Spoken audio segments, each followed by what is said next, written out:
Why do the United States and Iran have such a complicated and tense relationship? Most of us only learn small pieces of this story in school, if anything at all. We were told about conflict, about hostility, but rarely about how it all started or why it continues today.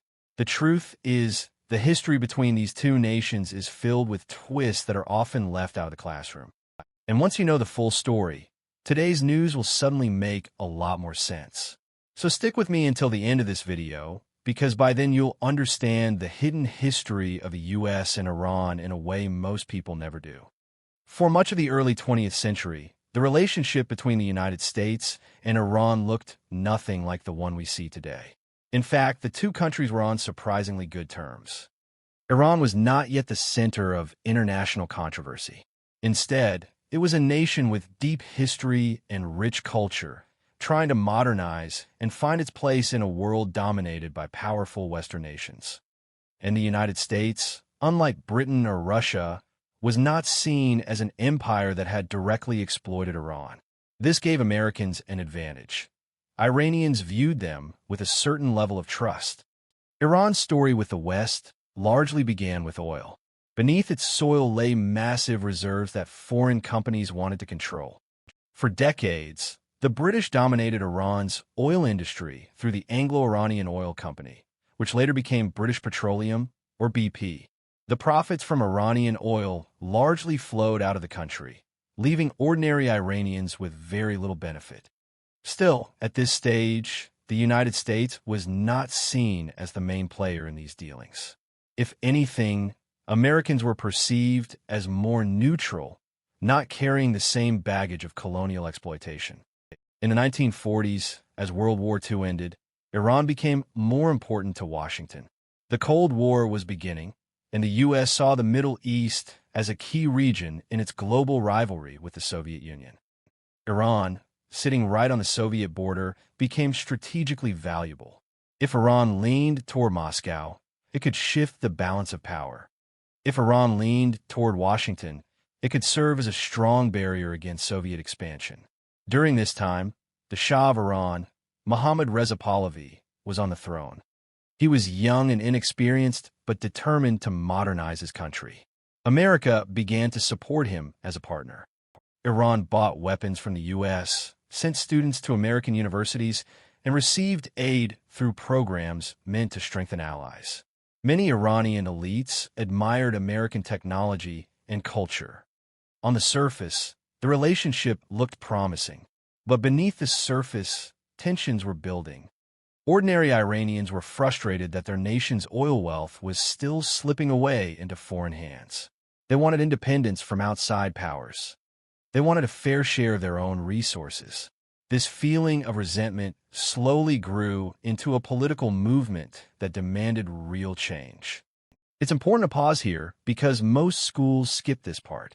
We're often told the story begins with conflict in the late 1970s, but the seeds were planted decades earlier. The stage was set during the years when Iran appeared to be a friendly partner of the United States. That friendship carried a quiet imbalance. Washington valued Iran for its strategic position, while ordinary Iranians struggled with the reality of foreign control over their oil and their politics. This tension between appearances and reality is what led to the first major turning point in U.S.-Iran relations. And that turning point came in 1953, with a coup that changed everything. By the early 1950s, one man stood out in Iran as a national hero. His name was Mohammad Mossadegh, the country's elected prime minister. He was well-educated, respected, and deeply popular among ordinary Iranians. Mossadegh believed that Iran should finally take control of its own resources, especially its oil. For decades, foreign companies, mostly British, had drained Iran's wealth while leaving scraps behind. So in 1951, he made a bold move. He nationalized Iran's oil industry. This meant that the Anglo-Iranian Oil Company, which had controlled Iran's oil for years, was kicked out. From now on, Iran would decide how its oil was used, and profits would stay in the country. For the Iranian people, this was a proud and historic moment. They felt they were finally standing up against foreign domination. But for Britain, this was a crisis. Oil was their lifeline, and Iran's decision threatened both profits and power. The British government moved quickly. They tried to pressure Mossadegh through economic sanctions. They even placed a naval blockade on Iran to stop its oil from being sold abroad. But Mossadegh did not back down. His determination only increased his popularity at home.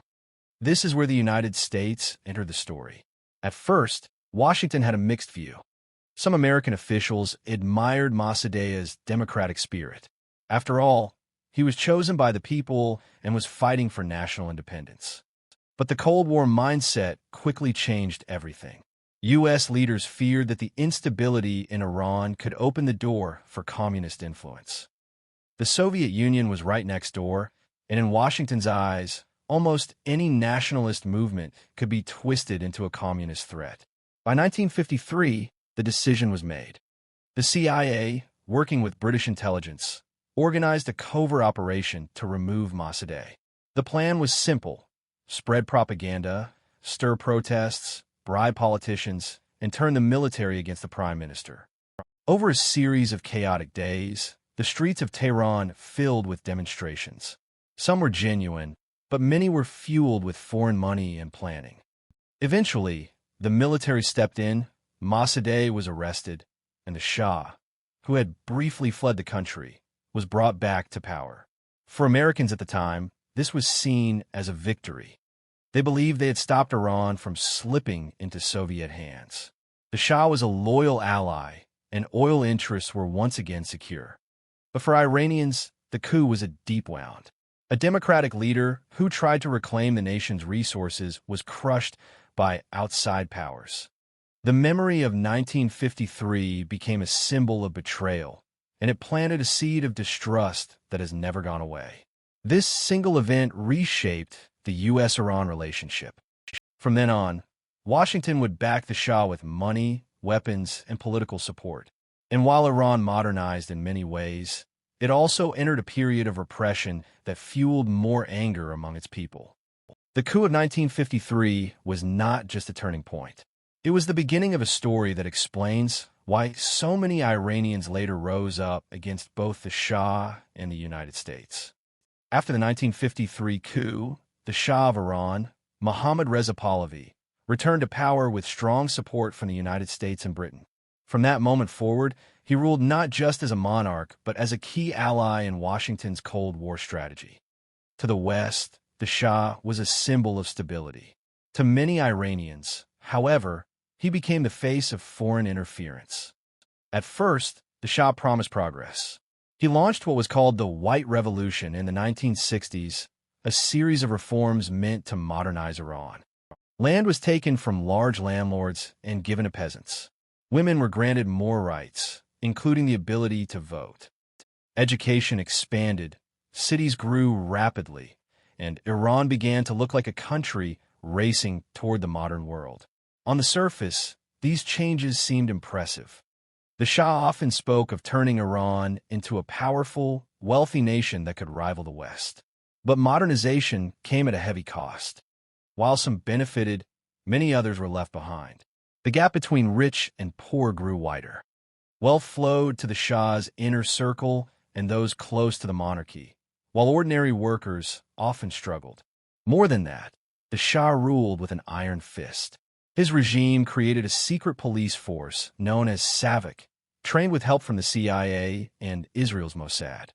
SAVAK became infamous for spying, torture, and silencing anyone who dared to criticize the Shah. Journalists, professors, clerics, and even students were watched carefully. Many were arrested, beaten, or simply disappeared. Fear spread throughout the country, and open opposition became almost impossible. While Iranians lived under repression, the Shah enjoyed lavish wealth. He held extravagant parties that displayed unimaginable riches, often in sharp contrast to the poverty of everyday people. To many, these parties symbolized his arrogance and his growing distance from the population. And while he claimed to be modernizing Iran, he was also centralizing power and crushing any form of dissent. The United States, however, continued to support him. For Washington, the Shah was more than just a partner. He was a bulwark against the Soviet Union and a steady supplier of oil. Presidents from both political parties visited Iran and praised his leadership. Billions of dollars in weapons and aid flowed from Washington to Tehran. As long as he remained loyal, the Shah's grip on power was secure. But underneath this surface of control, anger was growing. Iranians remembered the coup of 1953. They saw how their oil wealth was tied to foreign interests. They lived under a system where speaking out meant risking prison or worse. For many, the Shah came to represent not progress, but submission to outside powers. This growing resentment built up like pressure in a closed container. For a while, it was hidden. But by the late 1970s, that pressure was ready to explode. The anger of millions of Iranians, suppressed for decades, would erupt in a revolution that changed not only Iran, but also its relationship with the United States forever. By the late 1970s, the Shah's rule was shaking. What once looked like stability was now boiling with anger. Iranians from all walks of life, students, workers, clerics, merchants, were fed up with corruption, inequality, and decades of repression. The promise of modernization had left too many behind, while the government's secret police silenced every voice of opposition. The pressure that had been building for years was finally ready to burst. The movement against the Shah was unusual because it united people who normally disagreed with each other. Secular intellectuals wanted freedom of speech. Poor workers wanted better living conditions. Religious leaders, led by Ayatollah Ruhollah Khomeini, wanted an Islamic state free from Western influence. Though their visions for Iran's future were different, they shared one powerful goal: removing the Shah. In 1978, mass protests erupted. Millions filled the streets in Tehran and other cities. The scale was unlike anything Iran had seen before. The Shah responded with force, sending soldiers and tanks against demonstrators. But violence only fueled more outrage. Each crackdown brought larger crowds the next day. The protests became unstoppable.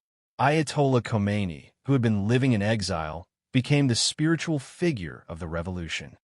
Through recorded speeches and writings smuggled into the country, he inspired people to resist the Shah and reject American influence. For many, he symbolized moral leadership against corruption and tyranny. By early 1979, it was clear the Shah could no longer hold power. Sick and isolated, he left Iran, officially for medical treatment, but many saw it as fleeing. His departure marked the end of a monarchy that had ruled for centuries. Soon after, Khomeini returned to Iran to a hero's welcome. Millions lined the streets to greet him. The monarchy collapsed, and Iran declared itself an Islamic republic. For the United States, this was a shocking turn of events. Their strongest ally in the Middle East had been overthrown, and a new government openly rejected American influence. To make matters worse, later that same year, a dramatic crisis erupted that burned this hostility into American memory. The U.S. Embassy in Tehran was stormed. Revolutionary students took dozens of Americans hostage, holding them for 444 days. Night after night, the hostage crisis filled television screens in the United States. For many Americans, this was their first real image of Iran: angry crowds, burning flags, and blindfolded hostages. The revolution permanently changed the relationship between the two countries. In Iranian eyes, the United States was the power that had propped up the Shah, helped create the hated secret police, and stolen their independence in 1953. In American eyes, Iran was now a dangerous and unpredictable enemy, holding U.S. citizens captive. The 1979 revolution wasn't just a transfer of power. It was a deep break, a moment when two nations that had once been allies became bitter rivals. And that rivalry has shaped the Middle East and the wider world ever since. After the 1979 revolution and the hostage crisis, the relationship between the United States and Iran collapsed. What had once been an alliance now turned into open hostility. From that point forward, every decade seemed to bring new layers of conflict. The first major test came in the 1980s with the Iran-Iraq War. Saddam Hussein, the leader of Iraq, invaded Iran in 1980, hoping to take advantage of the chaos after the revolution. The war was brutal, lasting 8 years and killing hundreds of thousands on both sides. The United States, still angry about the hostage crisis, chose to back Iraq. Washington gave Saddam intelligence, weapons, and political support. For Iranians, this was seen as another betrayal. They were being attacked by a neighbor, and America was helping the enemy. The war dragged on, leaving deep scars. Cities were bombed, chemical weapons were used, and young soldiers died in massive numbers. When the conflict finally ended in 1988, Iran felt isolated and wounded, convinced that the West wanted it destroyed. Meanwhile, in the United States, Iran's image only grew darker. Iran supported militant groups in Lebanon and elsewhere that targeted American soldiers and civilians. Suicide bombings, hijackings, and kidnappings linked to Iran or its allies reinforced the view in Washington that Iran was a state sponsor of terrorism. Each attack deepened the mistrust. By the 1990s, sanctions became a central tool of U.S. policy. Washington restricted trade, froze assets, and tried to cut Iran off from the global economy. The goal was to punish Iran for its support of militant groups and to pressure it into changing course. But from Iran's perspective, these sanctions felt like collective punishment, another way the United States was trying to keep the country weak. Then came the nuclear issue. By the early 2000s, reports surfaced that Iran was developing nuclear technology. Iran said it was for peaceful energy use. The United States and its allies feared it was for weapons. The dispute quickly escalated into one of the most pressing global security debates. Washington pushed for tougher sanctions, while Iran insisted it had the right to nuclear technology. Tensions reached a peak in the mid-2000s. U.S. officials labeled Iran part of the axis of evil. There was constant talk of possible war. At the same time, ordinary Iranians continued to feel the pressure of sanctions, which hurt their economy and daily lives.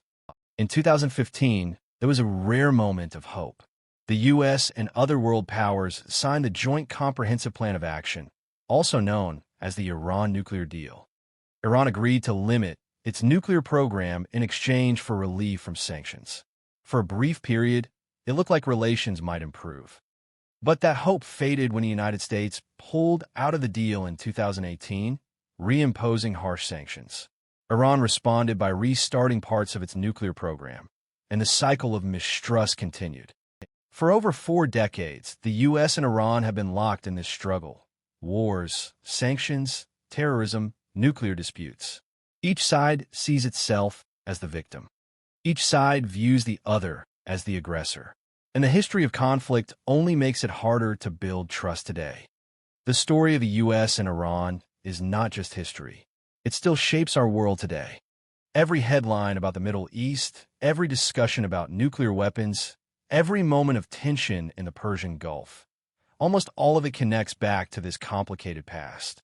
One reason it matters is oil. Iran sits on some of the largest reserves in the world, and control over energy has always been central to global politics.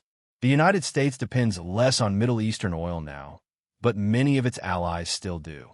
That makes Iran's role in the region impossible to ignore. Every decision Washington makes about sanctions or diplomacy with Tehran has ripple effects on global markets. Another reason is security. For decades, Iran and the United States have clashed indirectly through proxy conflicts. In Iraq, Syria, Lebanon, and Yemen, groups supported by Iran often stand against groups supported by the U.S. or its allies. These proxy battles have fueled wars, destroyed cities, and cost countless lives. They also keep tensions alive even when the two governments are not directly confronting each other. The nuclear issue makes the stakes even higher. The United States fears that if Iran develops a nuclear weapon, it could spark an arms race in the Middle East. Countries like Saudi Arabia or Turkey might pursue their own programs in response. That could destabilize an already fragile region. Iran, on the other hand, argues that it has the right to nuclear technology and that the U.S. cannot be trusted after breaking past agreements. Each side views itself as acting defensively, and that makes compromise extremely difficult. The conflict also matters because it influences politics inside both countries. In Iran, hostility with the United States is often used by leaders to rally national pride and to silence critics. In the United States, being tough on Iran has become a common theme in political campaigns, no matter which party is in power. Decades of mistrust have made reconciliation unpopular on both sides. For ordinary people, this struggle has real consequences. In Iran, sanctions have made life harder for millions, limiting access to medicine, raising prices, and shrinking opportunities. In the U.S., decades of conflict have fueled fear and misunderstanding, painting Iran as nothing more than an enemy. Few Americans learn about the deeper history, the part that explains why the relationship broke down in the first place. And that brings us to the most important point. Without understanding this history, it's impossible to understand the present. The 1953 coup, the Shah's rule, the revolution, the hostage crisis, the wars, and the nuclear standoff, these aren't separate stories. They are chapters in one long book. A book that explains why trust is so low, why negotiations collapse so easily, and why the United States and Iran remain locked in conflict. This history matters today because it shows us that the rivalry isn't just about oil or weapons or politics. It's about wounds that were never healed. Until those wounds are faced, the cycle is likely to continue. So why are the United States and Iran still locked in such a hostile relationship after all these years? The answer lies in the history we've just uncovered. A history that is rarely taught in school, but one that explains so much about today's world. It began with promises of friendship. In the early 20th century, Iranians saw Americans as different from old colonial powers. There was hope that this relationship could be fair. But the coup of 1953 changed everything. A democratic leader was removed with American help, and the Shah was put back in power. For Iranians, this was proof that Washington cared more about oil and control than about democracy. For Americans, it was simply a move in the Cold War game. The clash of perspectives planted the first seeds of mistrust. Life under the Shah then deepened the wound. Supported by U.S. money and weapons, his regime brought modernization, but also repression. Secret police, censorship, and corruption created anger that no amount of shiny new buildings could hide. When the revolution came in 1979, it wasn't just a rejection of a king, it was a rejection of everything he stood for, including his ties to the United States. The hostage crisis burned that rejection into American memory. From then on, Iran became an enemy in the eyes of many Americans. Decades of conflict followed: the war with Iraq, sanctions, terrorism, nuclear disputes, and endless accusations. Each event added another layer of bitterness. Each side saw the other as the aggressor. Each side believed it was acting in defense. Today, this long chain of history explains why trust is almost non-existent. It explains why negotiations collapse so quickly, why threats are made so often, and why the idea of normal relations feels impossible. For Iranians, America is the power that interfered in their democracy and supported a dictator. For Americans, Iran is the country that stormed their embassy and held hostages for 444 days. Both stories are true, and both still shape how people think. But here's the part that matters most. This history is not just about two governments. It's about people. Millions of ordinary Iranians who live under sanctions, struggling with rising prices and limited opportunities. Millions of Americans who only know Iran through news headlines about conflict and threats. Two populations who rarely hear the full story and who rarely see each other as human beings with shared struggles. Understanding this history is like unlocking a puzzle. It shows that today's tensions didn't appear out of nowhere. They were built step by step, over decades, through choices and mistakes on both sides. And unless that history is faced, the cycle is likely to continue. So the next time you hear about Iran on the news, or about U.S. foreign policy in the Middle East, you'll know there's a deeper story behind the headlines. A story of oil, power, betrayal, revolution, and mistrust. A story that was never taught in school, but one that continues to shape the world we live in today. If you found this story eye-opening, don't let it stop here. Hit the like button so more people can discover it, and subscribe for more hidden histories the classroom never told you. And if you want to keep exploring the untold side of world events, check out the next video waiting for you right here.